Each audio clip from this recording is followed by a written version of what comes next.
Hello, I'm Hilary from Collected Works and I've been working with Anne on a project for QueenSpark Books called Archives Alive.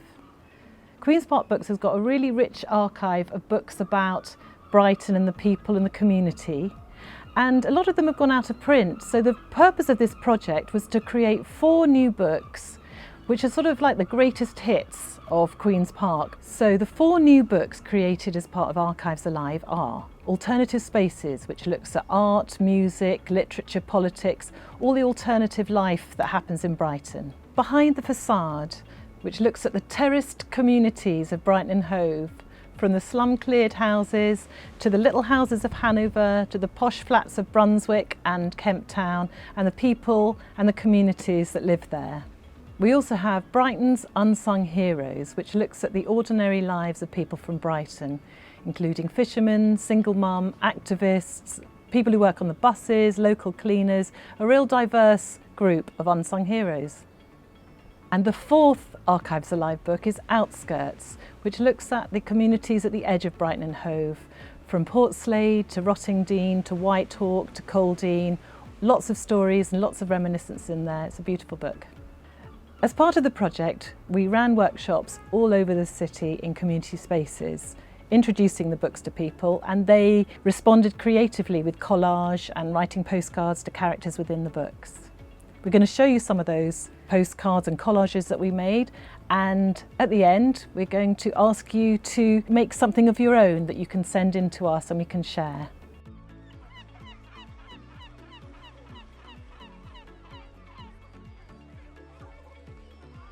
Dear Lady in Red Coat, 1961. You must be boiling, standing there at Black Rock swimming pool wearing a coat in the middle of summer. Each their own, I guess. If I was you, I'd want to jump right into that pool to cool off. But at least you had the option back then. Now all that's left is the sea. Can you please start a petition to keep Black Rock open? We are sorely missing it today. Many thanks.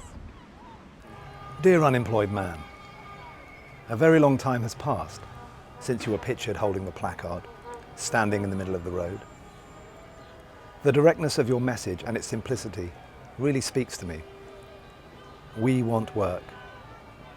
It's from this photo that I can tell there were always hardships, but there is a resilience in your eyes I greatly admire. I hope things worked out okay. All the best from a 21st century man.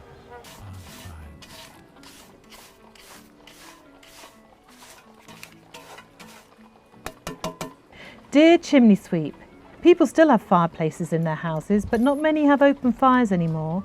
It's amazing to hear the amount of preparation work that was done for the visit. These days, people still employ sweeps to come to weddings to bring good luck. To the Zap Club. Thanks for a fabulous birthday party. July 1987. Me, Clive and Barry all celebrating together.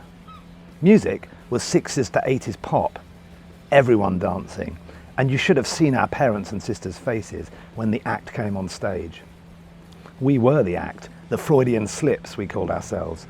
Months of rehearsals in secret to produce a drag routine miming to 60s pop, complete with beehives, and then the fabulous Wednesday nights that were club shame in the 90s. Thanks, Zap. Richard.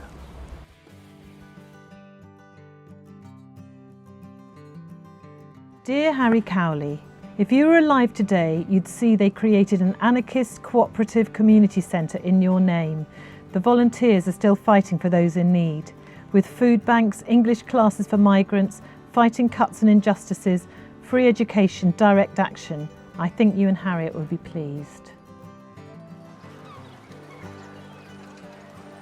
Postcard to the fisherman. Did you ever think, as you went about your grim, daily grind, you look a bit grim, about how your workspace would look 150 to 160 years later?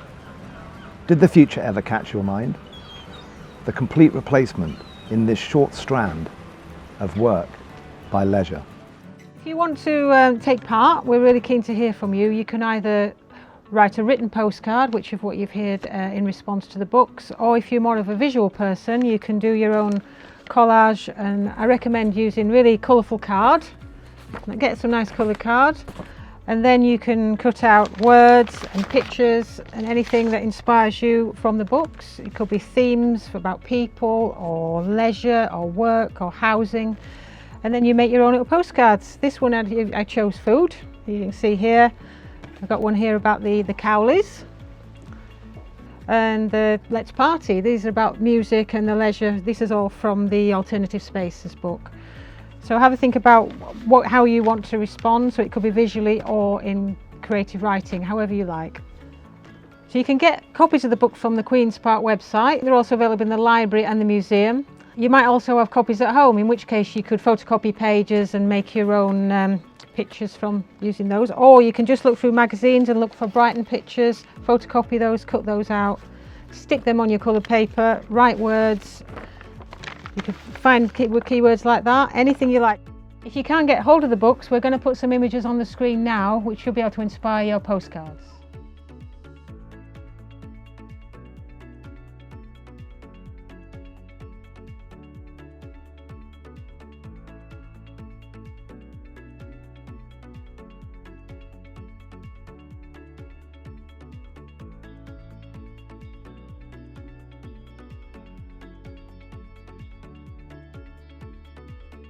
When you've done your postcards, please email them to info@collectedworks.co.uk. We look forward to seeing them.